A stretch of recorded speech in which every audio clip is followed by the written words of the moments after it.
All right. So I'm super excited to introduce Dave Lokes to class. Dave is an iconic retail CMO. I've had a chance to work with him in my last gig at Measured. And what's so exciting is that I saw him take something as complex as incrementality and had the most successful operationalization in his organization. And it's incredibly complex, right? You're bringing new metrics, a new way of thinking about the business, and new way to like invest marketing dollars to grow the business. And I've never seen anybody else kind of communicate the complexities and move the organization culturally to incrementality and incrementality-based optimization. The most successful I've ever seen, and I was inspired by how he pulled it off, and I've learned quite a bit sort of watching him operate. So I'm thrilled and I'm blessed to have him in class and have him share his wisdom with the rest of us. But he's done plenty of roles in the industry. So Dave, what do you do nowadays? Maybe if you want to give a quick. Yeah, so nowadays I've left retail and I'm working with a company called Bluecore that provides retail software as a service. We do our specialization is identification and customer movement, meaning we do a better job of identifying anonymous visitors to websites, and we do an excellent job of, once we've identified them, moving them from low value to high value customers. And we do that, through prescriptive product recommendations. I've got 21 different AI models that look at product category intent, color affinity, discount affinity, predicted lifetime value, et cetera, and then allow those to be deployed for audience creation and audience creation activation across every channel conceivable. Awesome. Thanks. Thank you so much for taking the time to come to class. Okay, we'll spend about half an hour talking through different things, and I want to open the floor for questions and have the class also interact with you. Let's start from the success you've had at all the different places you've worked. It's a pretty hard thing to move an organization to adopt a new sort of metric system. What's the secret? What is the secret data culture? How do you move it? What's your insights on it? Enthusiasm helps a lot because you'll take a lot of hits, right? So the more enthusiastic and the more zealously you understand and believe and are willing to communicate, all of that helps. But I think the most important thing is just recognizing that the math is interesting, the application of the math is exciting, the understanding of what you're actually doing is great, but the real job is cultural transformation. And if you don't embrace the culture that needs to be changed, you'll fail, no matter how accurately you understand and are able to operationalize it. If the rest of the organization doesn't come along with you, you'll fail. And so Peter Drucker said in the 50s, culture eats strategy for breakfast. And what he meant there was, you can have the best strategy, you'll still lose if you don't change culture. And so embrace the concept of culture. And the best example I have around cultural transformation is agile methodology. So the way that development community has adopted agile over the last 20 years is a great example of how you change culture. The way Agile, I forget the guy who was such a pioneer in the space, I forget his name because I'm getting old, but his belief was having a whole long list of rituals and language and gatherings and measurements and just changing the vocabulary and the artifacts that the company uses and being focused on repeatedly reinforcing the new language, the new rituals, the new reports, the new meetings. And so embrace the reality that your gains will be very small in the beginning, but establish that language and the rituals early on, so that you do indeed change culture. And then the other piece I would offer is, if you don't get buy-in at the top, it's very hard, and it's very hard to push up in an organization. But if you do get buy-in at the top, it does make it easier. And so I had the distinct advantage of being successful in this space only because I was already the CMO.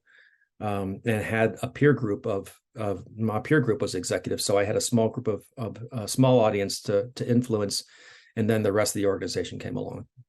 I see. So talk about the rituals a little bit. I think I've heard you talk about this before, right? When you're trying to change culture, you have to affect the rituals that are part of the culture. Maybe give us a few examples. What do you mean by that? Sure. Yeah. Unpack it for us. So let's start. So I'll offer two. One, the first one was just getting an acknowledgement that there's a problem. So within my peer group in the C-suite, there wasn't an acknowledgement that there was a problem, because how can you refute last click attribution? It's perfect. You never over allocate marketing spend, or never over allocate sales to marketing spend. It's perfect. It's a perfect solution.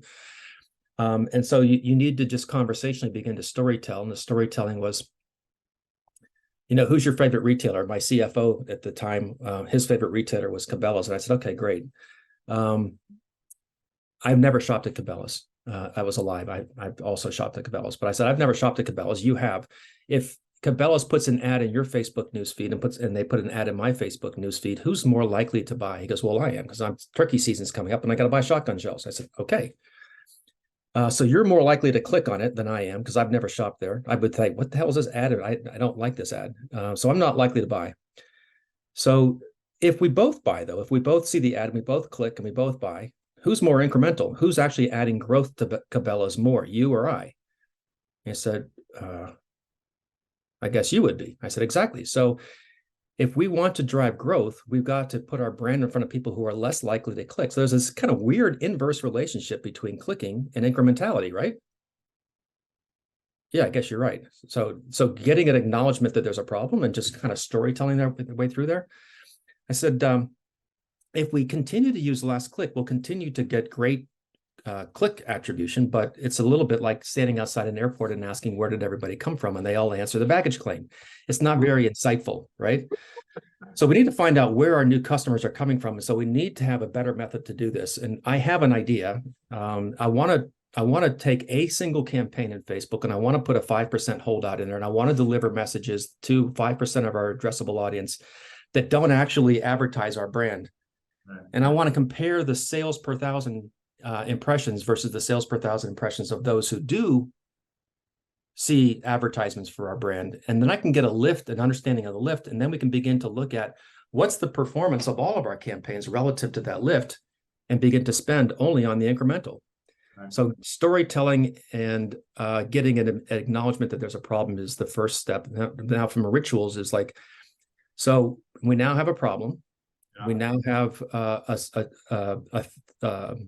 a theoretical solution to the problem. How do we want to proceed? He goes, well, okay, I'll give you like $5. You can go spend $5. I said, well, I actually need 50,000. It's like, okay, so let's call it tuition. So what we're going to do is you're going to pay me tuition to go learn, and then you're going to review me every 2 weeks. And every 2 weeks, I'm going to have another test that I want to run, and you're going to give me more money to spend. And you're going to see the results, and you're going to decide whether the results are material or they're not. And so the rituals in every 2 week sprint cycle, where we prioritize the backlog of ideas that I want to test. And then also in that sprint cycle, we review tests that have been constructed and are ready to deploy. And we'll also review tests that are in process, that are in flight, and those that have reached stat sig. And so all of a sudden, you've now got an every 2 week ritual where you're introducing this concept, reviewing the problem statement, reviewing the theoretical solution, reviewing the backlog and prioritization. So what's the projected return on this tuition payment that I'm making? And that's how it goes. And that's, a 2-year journey completely transformed our methodology for spending about a $70 million ad budget.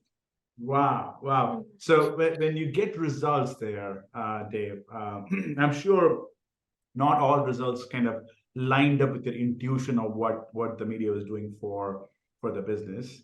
What happens when you get a result that's counterintuitive? I think, Kevin, I think you asked this question, right? What happens when you get results that are not aligned with what you're expecting? How do you communicate that? What happens from that point?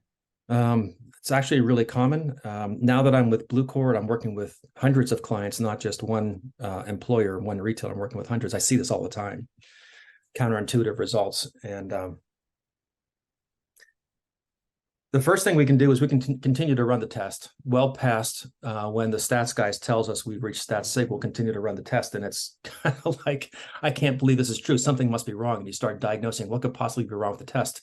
But it keeps producing consistent and repetitive results over and over and over again. And you keep thinking, well, what could possibly go wrong? And then eventually you continue to ask the leadership team, well, what's your conclusion? I mean, we've done triage on the test. What's your conclusion? And eventually we arrive at, well, it must be right. And sometimes it's really, really, really hard to accept that the results must be right, because we've been doing business a certain way for years. I've worked for a company that was 90 years old and had been doing things the same way for almost 90 years. And it's like, this can't possibly be right. And eventually you have to come to the conclusion that it is right. And so then you begin to test against the results. So if this is right, if we only have 20% incrementality and we thought we were at 100% incrementality, I'm not sure why we ever believed anything was 100% incremental, but this is the challenge of changing culture. If we believe that it's only 20% incremental, that's what the results tell us, then let's start testing into a panel or a segment of our overall marketing, go-to-market strategy, and reduced our spend by, let's say, 5% or 10% or 20% or 50% or 60%. And if we're seeing a tiny decrement in sales, but a huge uplift in contribution margin, then it must be right. That's right. That's right. Kevin, let me go back, right? I'm sure you asked this question. I think let's go back there. How long does it take for a typical team to come around and accept, especially if you have established opinions about media's contribution? Is it like a 1 month, one test thing? Is it 6 months? How long does it take for this ship to turn? Can you give us some guidance on that? I think it's mostly about how deeply ingrained the beliefs are. So one company I worked with, they were a catalog company and a very long and well-established company, and they had a very long and well-established culture. And those kinds of beliefs can take a long time to change. Conversely, less mature in digital, they were willing to accept learnings very, very rapidly. So I think channel basis, certain channels which they've operated for decades, they would take much longer to change, but digital channels, they're much willing to change their minds about. Okay, interesting. Yeah, and this goes back to, this is not a math problem. This is a culture problem. That's right. That's right. Yeah. Does it line up with the folks in the class? I mean, I know we had discussion about this in the prior section of the class. So anybody wants to unpack this with Dave? Going once, going twice. I'll add something. Something that really resonated with me, Dave, was talking about that conversation you had, about who's more likely to shop at Cabela's, who's going to click on this ad. And I love that it starts with just like a simple answer, a simple question to reground somebody and like how individual humans behave. Right. I feel like we see so much data at such large scale, we get hung up in like, how do we get 1,000 of something? And we come up with answers that like aren't humanly the way people behave, So like something I encounter a lot is like, display optimization. They're like, well, I want 3% click-through rate on a desktop banner. And I'm like, when was the last time you clicked on a banner ad? Like, tell me when you clicked. And so I think that the more data we get, it's so important to reground ourselves with like, how do humans behave? Actual context of human behavior, right? Sorry, is there a question in the class? Okay, should I move to the next section, or anybody wants to ask a question?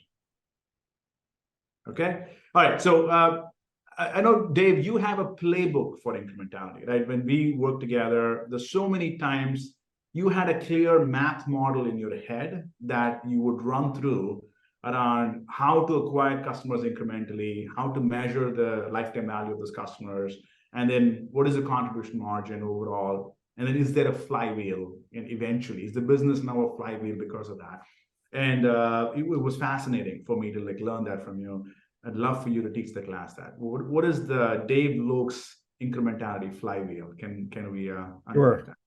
So it starts with understanding the customer P&L. So if you just look at all of your customers and if you divide them between those that are in your house file or existing customers and those that are net new, and then operationalize your go-to-market strategy for acquisition different and separate from your retention strategy or reactivation strategy, then what you can do is you can begin to allocate costs spent in retention and reactivation separate from the costs allocated to acquisition. So now you've got two P&Ls. Essentially, you've got a P&L associated with this is how much I spent, and this is how many customers I acquired, and this is how much revenue it generated. And then the revenue times your incrementality factor. So you pull out the revenue that would have come as a result of awareness in the marketplace anyway. So you're looking only at the incremental or marginal revenue from new customer acquisition minus the cost of media. And you get down to a net number. And typically that's either, cash flow neutral or cash flow negative. On the retention reactivation side, you do the same thing, allocate your costs against your house file. And typically that's cash flow positive because you can do a lot of your activation with your customers through owned channels, email or trigger mail or SMS or and you can be far more precise. You're mailing just to the house file as opposed to millions of prospects in a digital campaign or a direct mail campaign. So now you've got two P&Ls, your house file P&L and your acquisition P&L, and one's cash flow negative and one's cash flow positive, or it's depending on how far down the incrementality pipe you are, you might be not cash flow negative in acquisition because you're being held to a higher standard by the financial leadership. But you've got two P&Ls, and now you know what the contribution is from each of those. And if you're doing incrementality studies on both sides of the house, then you know what the marginal contribution is from your house file and the marginal contribution from your acquisition is. And so now it's just a basic return equation. So the way I approached my CFOs is this is a bit like buying a piece of capital equipment, whether it's a new mainframe computer or it's a drill press if we're a machine company. But we make it an evaluation that if the machine lathe costs $5,000, but it produces more widgets than doing it by hand, then we calculate what is the free cash flow derived from the automation. And if the free cash flow derived from the automation is greater than the depreciation schedule, how fast you depreciate the capital asset off the balance sheet, then you've got an accretive investment. And the same is true for customers. If your customers can throw off more cash flow than the cost of acquiring a new customer, then you've got an accretive investment. So this is how we looked at lifetime value, which is what is the contribution or cash flow derived from a customer over a 1 year period? And is that greater than my marginal cost of acquisition? And if it is, then you're in equilibrium. And so my CFO said, okay, I'm going to allow you a little bit of license here. I'll lengthen your leash a little bit. I want a 6-month payback on every new customer. So if my 12-month contribution marginal contribution from an existing customer is, let's say, $25, then I've got a $12.50 budget to acquire a net new customer. That gives him his money back in 6 months. And you go back to the ritual that every 2 weeks we're going through this and we're reviewing. How did you do last week? How did you actually the ROI analysis was not every 2 weeks. That was every week, every Monday morning. How'd you do last week? How'd you do last week? Well, I spent $16 on new customers and I only had a $12 budget. Okay, don't do it again. Next week you come in. Where'd you come in at? Well, I came in at $9. I've not only fixed the last week, but I also got you some payback. So I came in at $9 negative contribution on new customers. And you start building that credibility. And when you're working marginally, only on the lift, not the gross attribution, your numbers stop being squishy. When you're looking at click attribution, you can have a bad week in business and have a great week in media spend.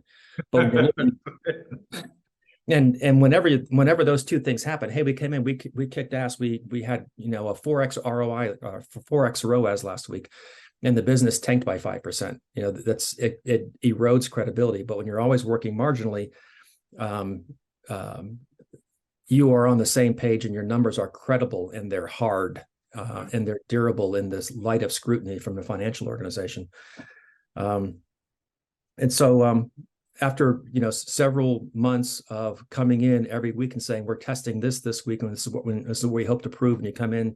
Yep, it worked, and we got $9 customers last week, and we're going to test this week, and we come in the following week and say, it didn't work. We got $16 customers last week. And now they're in the front seat observing with you how you're thinking, how you're testing, how you're trying to improve. And then the questions become, well, why can't you get more customers for $12?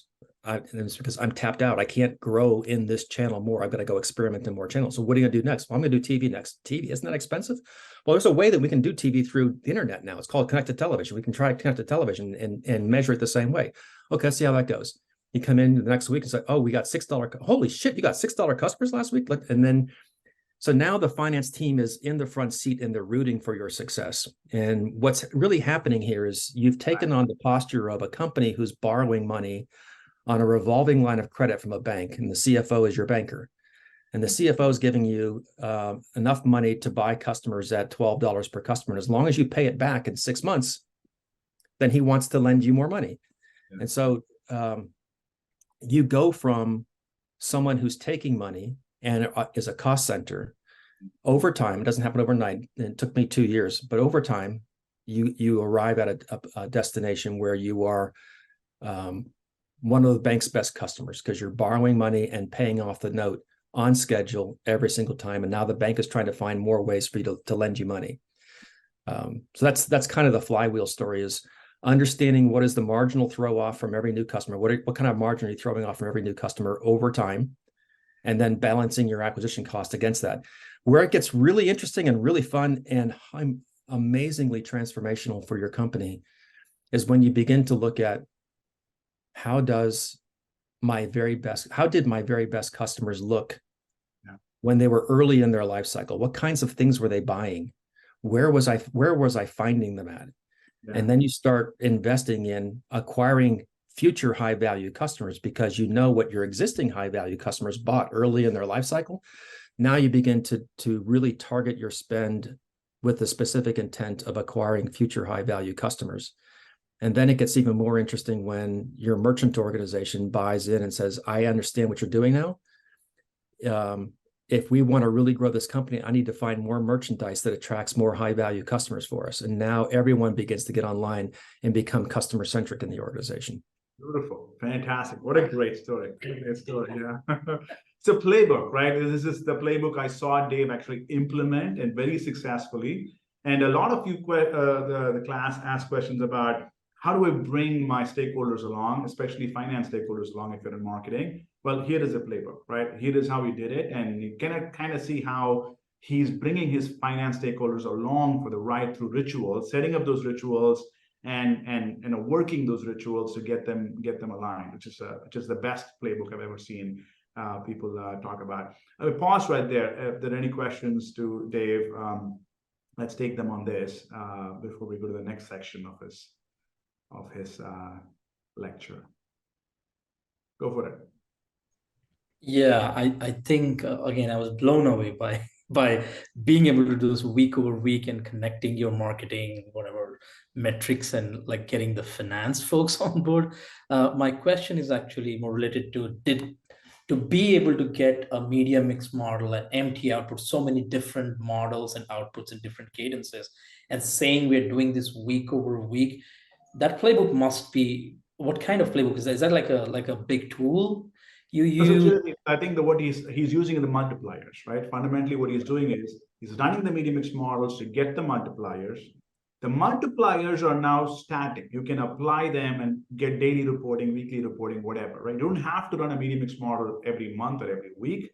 You run it episodically. You run tests episodically, MMMs episodically. You come up with a multiplier that you believe in. That's kind of what he's trying to do. He ran a test. He learned that the incrementality of Facebook is X. Right? He doesn't have to run that every week. He now knows it's X. You can use that multiplier to now estimate the incremental ROAS, incremental CPA, whatever it is that he's measuring on a weekly basis, and figure out which tactics are actually getting him,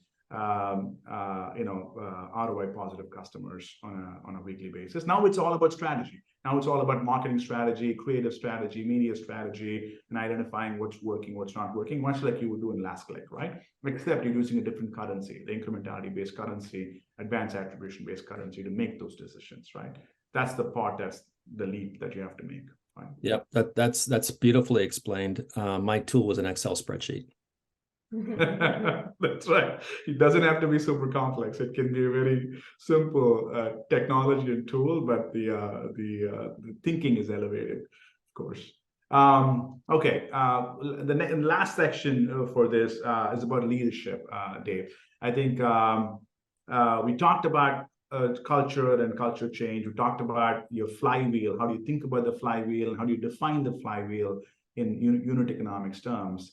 Now, if you're an up-and-coming leader, a marketing leader or an analytics leader, what's your advice for all these folks in class who are aspiring to be Dave Lokes in the future? Yeah, I think we've touched on a lot of these things, but I'll just do a quick recap. Be able to storytell. Ali called this out. Be able to storytell in really simple terms. Last click is like standing outside the airport and asking everybody where they came from, and they all answer baggage claim. That's storytelling. Asking someone what their favorite retailer is, and then you telling them that you've never ever bought from them, but if we both bought, who would be more incremental? That's storytelling. So, establishing a really simple story so that the leadership team can buy in that, what, while last click is easy, it may not be best. So we do have a problem. And do we have any ideas on how to solve the problem? So storytelling is incredibly important, being able to make complex concepts really simple and obvious. The next one is bringing people along and establishing rituals. So and being vulnerable, being saying, I don't know what's going to happen when we test this. We may waste money, and wasting money, I'll learn from that, and we can call it my tuition, and I'll try to pay back my student loan over time. But we need to learn, being willing to be a bit vulnerable, and being willing to be accountable. Being on a weekly cadence. Every single week, I had to show my work. Every week, I had to show. I mean, this is not anything new to anybody. We've always had to show our work every single week, whether we're in school or whether we're in a job. We're always accountable all the time. So storytell, be vulnerable, be accountable, establish those rituals so that there's a regular cadence. Establish the vocabulary. Make sure you use the vocabulary consistently. These are all aspects of changing culture. The math that you are all probably expert at in advanced attribution methods is the easiest part of the equation. Is the hard part. Yeah. I've always felt that when you're in an executive team, somehow the marketing exec is a different kind of exec compared to the finance exec and the product exec and the CEO. It feels like you're a different kind of an exec. Is that true? Is that not true? Oh, it's absolutely true. And the phrase that I used to hear so much earlier in my career was, that's marketing math. That's marketing math. Okay. And what we're really saying is when we use attribution methodology that does not measure the incremental lift over the brand volume. In other words, and this is the simple question or the simple statement that a CFO used with me once, and it kind of really started me on this journey, was, I give you $10 million a month to spend. And when this was back to like 2008, 2009, when the bank crisis hit. And then I had to cut your budget because all of a sudden we didn't have the volume that we once had, and we had to cut the budget. And when we cut the budget, sales didn't go down as much as your budget got cut. We cut you by 20%, but sales only went down 2%. So help me understand what's going on here. And so that simple equation makes marketing math squishy. Math can't be squishy. Math to a CEO and math to a CFO is not squishy at all. Right. But marketing math can be squishy. How can I cut your budget by 20% and sales only goes down by 2%? And what we're really saying is, of course, I was spending way out past that point of diminishing return. I was way past the efficiency frontier on the curve. I was over the bend and down the other side. So, getting to a point where your math holds water, and you can't do it through simple attribution. You have to do this through incrementality experimentation. And you said before you can do this periodically. You absolutely can. I'm a big believer in doing it persistently. Do a small holdout 2 or 3% and do it persistently forever. That's going to be an overhead cost of operation. But I always have 100% situational awareness on any day of the week. I know exactly where I'm at. And what's so fascinating about doing it persistently is that you start seeing, when you're in the trough between seasonal events, like if you sell back to school supplies, then you have a huge spike in August, right? And if you sell gifts, then you have a huge spike in Christmas. And if you sell, I'm thinking when I was at Foot Locker, we sold a ton of sneakers in February because February is NBA All-Star break, and now all the brands release all their sneakers in February. If you have these huge seasonal spikes, then you're going to see a corresponding spike in incrementality because you have tons of new customers coming into the market during the seasonal events. And then the trough between spikes, your incrementality dives because you've got your returning customers coming back, and those guys are going to come back anyways. And so when you look at the lift resulting or caused by your spend, you have a peak and valley on the incrementality as well as on the sales curve, because in periods of new customer acquisition, you are very incremental. In periods of high rates of returning customers and reactivating customers, your incrementality dives. And if you can always spend marginally, your numbers are never squishy. And so when I think about establishing, CMOs establishing themselves as an executive member and an equal member of the C-suite, your numbers can never be squishy, and marginal spending keeps you hard and rigid at all times. Beautiful, amazing. What a lesson. What a lesson. Okay. Let's pause. Any questions for Dave from the class? Any questions from you? I would say, well, when you started maybe getting into this incrementality lens, when you're learning it the first time, were there learnings that surprised you or others in the group that you personally really had to adjust what you thought you knew? Yeah. And it's not just when I first got into it. I still am surprised and shocked when we run experiments. Working with a client now that is sending emails frequently, like multiple times per day. And my belief was that this is very, very thinly incremental. I mean, my gosh, if you haven't gotten an order by the 14th email in a week, are you going to really get them with the 15th email that week? So I couldn't fathom that many emails could all be incremental. And we ran the experiment, we ran the test, and we broke it into two groups, 10 and 20 emails a week.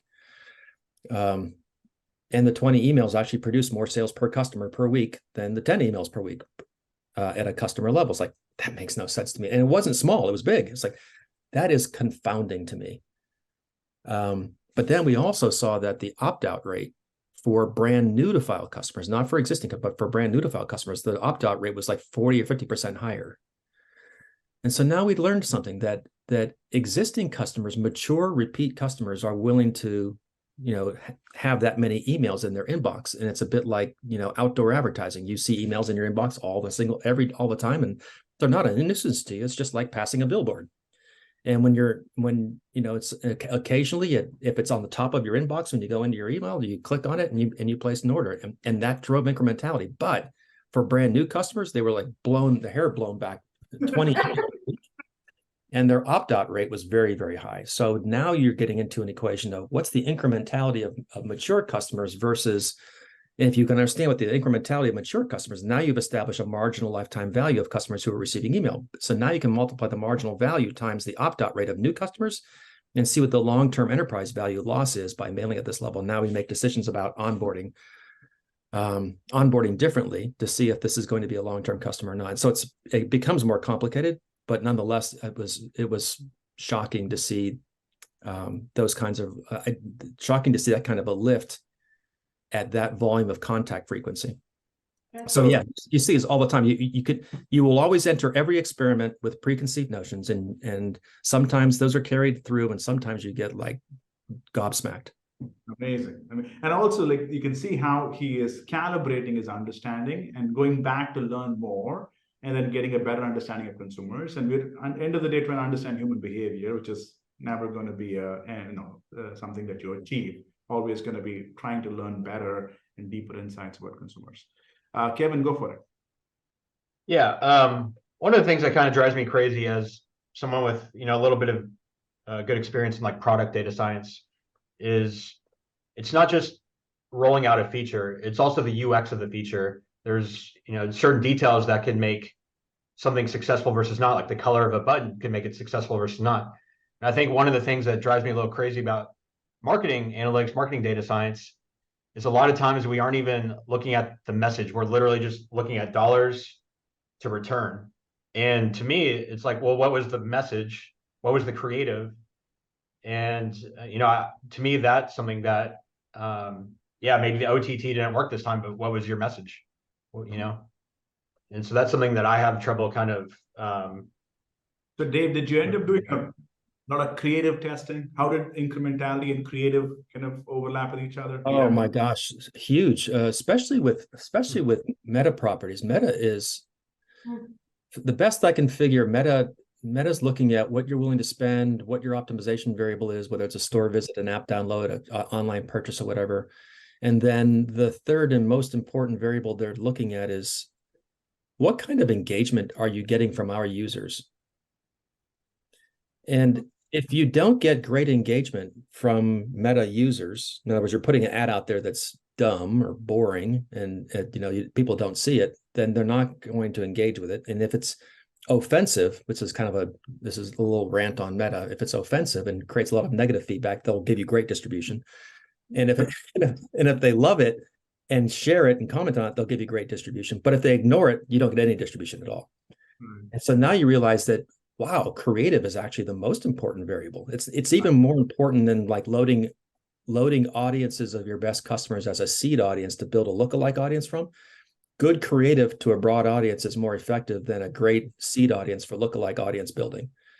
If you test into your creative and Facebook users like it and comment on it, pause on it, slow down in their thumb scroll and slow and look at it, all of these things are read as engagement. And the more engagement you get, the better distribution. Your CPM actually goes down, your cost per new customer acquisition goes down.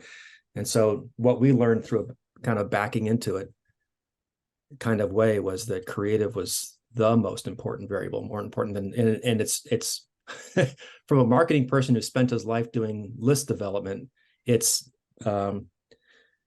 hard to take when starting with the best list targeting strategy or customer targeting strategy is your go-to, your modus operandi, and it fails against creative.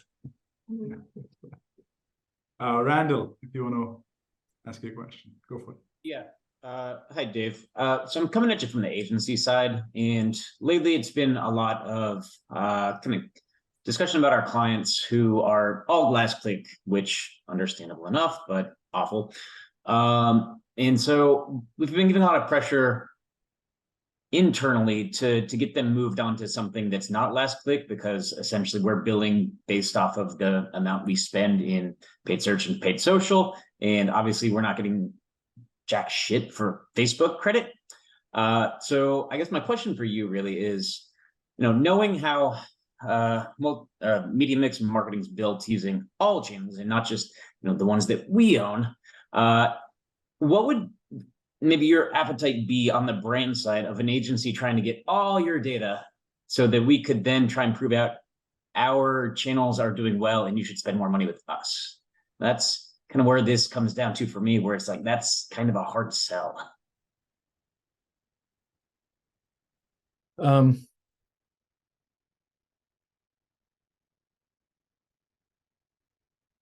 Media mix modeling is a hard sell because you do need to have all the data. Lift studies are not as hard as media mix modeling. Lift studies are easier. You can do it in a single campaign in a single channel. You can do it in a single geography within paid search.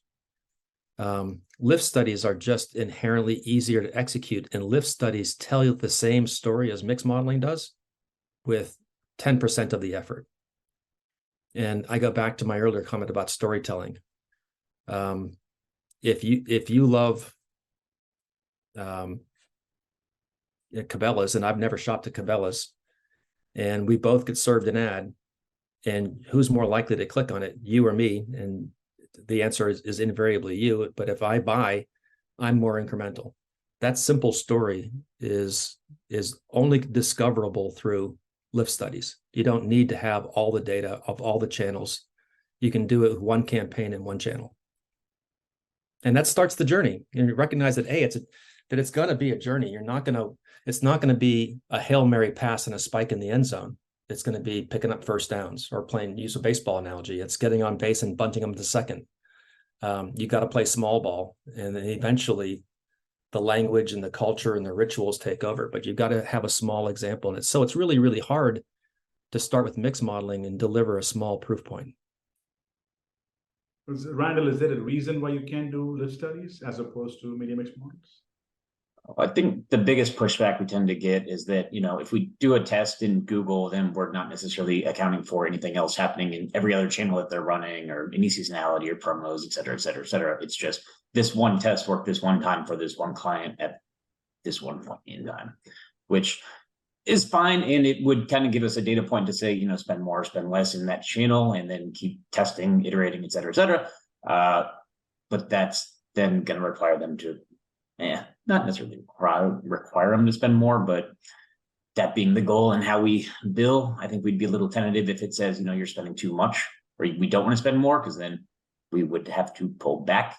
And so there's a little apprehension there. Well, see, that's the interesting thing, is that in the early stages, you do spend less. So if you do a geo holdout in paid search, and you discover that click attribution is not 100% incremental, click attribution, let's say, is 60% incremental. What that argues then is you should be spending 60% as much as you're spending right now, because the other 40% is going to come as a result of your brand awareness. That's in the early stages from an agency perspective. That's not good. That's bad, because now I'm making less money because the clients spend less money. But in the long term, what you're really after is client success. You're really after trying to help your client become more successful. They can achieve the same top line sales with spending 40% less in paid search. That's great for the client, because then we can say, well, let's take that 40% that we just saved. Let's put it into this other experiment in connected television.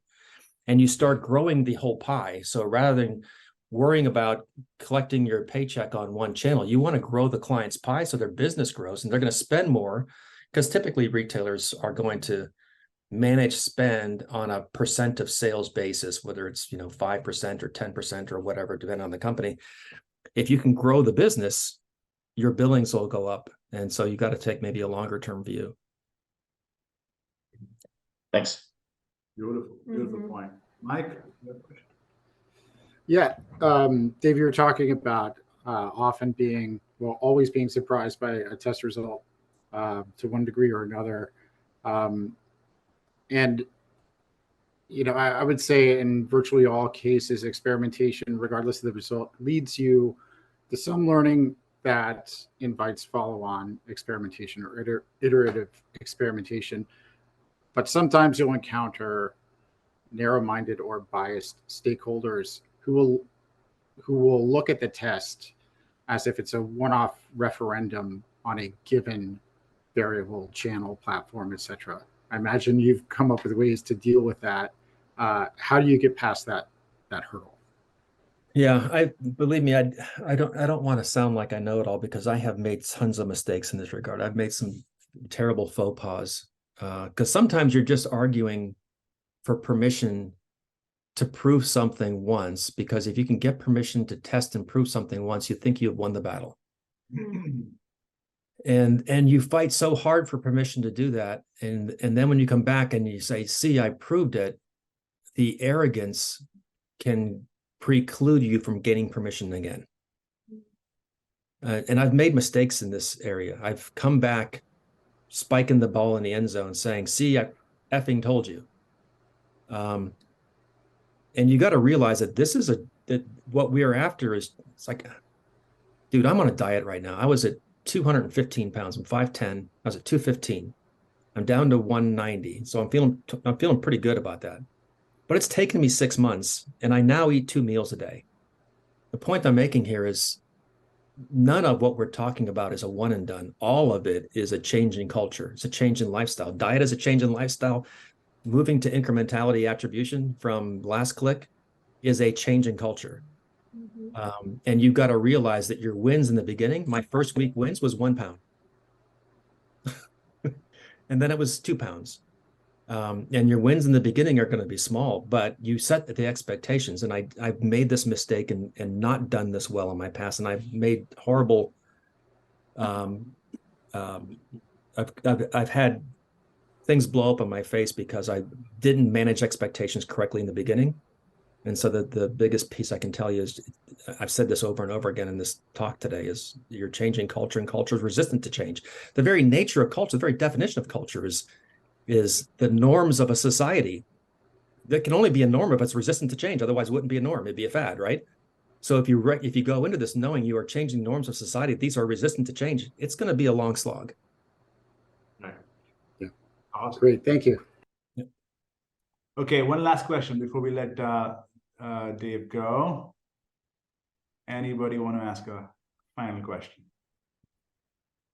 Going once, going twice. So that was amazing. Wow. That was, you took us to school today. No question about that. So appreciate the energy and the passion for incrementality. I think he's one of the best incrementality evangelists I've seen. So much appreciate the wisdom and the sharing.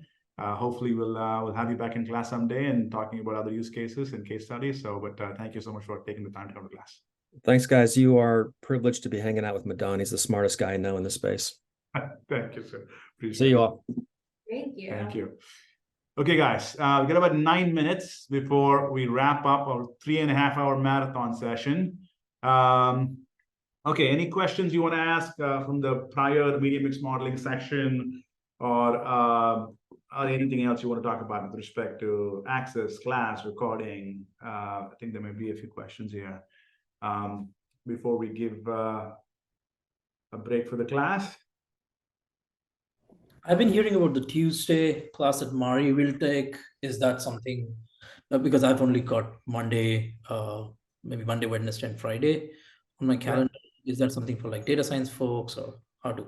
Yeah, so why don't you reach out to Alphonse and she'll drop you into those. There are 2 workshops, data science workshops, one for media mix modeling, one for geo testing, match market testing. More meant for deep data science sort of practitioners. If you want to build models, if you want to do causal inference and that kind of stuff, we're going to have a sort of a data science track. It's more of a working session. I've tried to do this in class before. In fact, I've shared some post reads as part of the curriculum where you can take those recorded sessions. But people get a lot out of working sessions, working with data alongside the class and stuff like that. So it's a workshop. You're welcome to attend, of course, but you're also welcome to say, hey, I'm not going to build models. I can skip. That's fine too. Okay. And please reach out to Alphonse if you're not on the invitee list for some reason. Okay. You guys want 7 minutes back in your life? Yeah, go ahead, Erika. Yeah, I asked a question in the chat. It's regarding like the MMM session. So I wonder what's your take on grouping kind of like channel with like similar natures, because like sometimes we have like the same agency or like same vendors like measuring across like different channels, but some of the channel might be like new or like with just like minimal contribution. Just want to know, like, is it possible, or like have you seen any use case to like group those channels together for MMM measurement? It's almost necessary, not just recommended. It's almost necessary because a lot of small channels won't register any read in an MMM because they're not driving enough business, right? Imagine if you have an overall $400 million budget for all of media, and then you spend like $50,000 on something. Let's take some small channel like TikTok, or not small. Imagine you started spending on TikTok and spend $50,000 a month on it. I mean, it's compared to everything else, it's a tiny drop in the bucket. It won't register. But if you take a bunch of spend like that, mid-funnel spend, TikTok and Pinterest and a bunch of others, club them together they may have enough weight to be able to pick up some reads in a media mix model. And that might give you enough entropy to be able to go back and run a scale test, or pulse it for a bit and get more of a significant read and stuff like that, right? So it's required in many ways. And how do you group them together? That part is art. Okay. Now I sometimes take similar strategies, mid-funnel prospecting or search or more awareness spend and stuff like that. Group them together to see if they together pick up some weight. Other times I've grouped it by platform. Like for example, in the use case or the case study we just did, it turns out in LATAM, the audiences are very platform specific. I mean, I'm interpreting this after the fact, right? Facebook audiences are owned by Facebook more or less, which means both prospecting and retargeting for those audiences happen on Facebook. And they're very segmented by platform. People who are Google audiences live on Google and don't live on Facebook, right? Mm-hmm. So it turns out that grouping it by platform gave me more entropy than when you group it by strategy, as an example. So there is no, I haven't yet found a silver bullet for it. But working with data scientists like Marty, for example, you have to bring together a media strategy and a data science strategy together to model them in a way you get the best sort of entropy out of it. So that's the reason why we teach this in the class. Like, hey, there is a best practice, but you have to apply it to your business to kind of make it work. And if I could just add to that, I feel like something I've learned in just being in this class, because I was not as familiar with MMM before M squared, I was much more in incrementality. One thing that I learned from watching Madan and team do these models is like, there's no wrong way to try. Right. Like, you don't build several models, come up with any combination you could think of. You can't really break it by combining different channels together. And then once you have all of those different views, you apply, what you know about the business and what makes them. And I always love it when there's still a human aspect in interpreting the data, because we don't want all the robots doing everything. So I would still have to add that bit of knowledge, common sense on top of it. I absolutely. There is an interpretation, human interpretation side of it, and positioning side of it. How are you going to take those results and back and make investment decisions based on it? If you bring both those angles into grouping it, and then you apply all the data science principles. If you want to run a principal component analysis on top of it, or if you want to distill those input features in ways that's using more algorithmic ways to distill them, yeah, you can absolutely do that.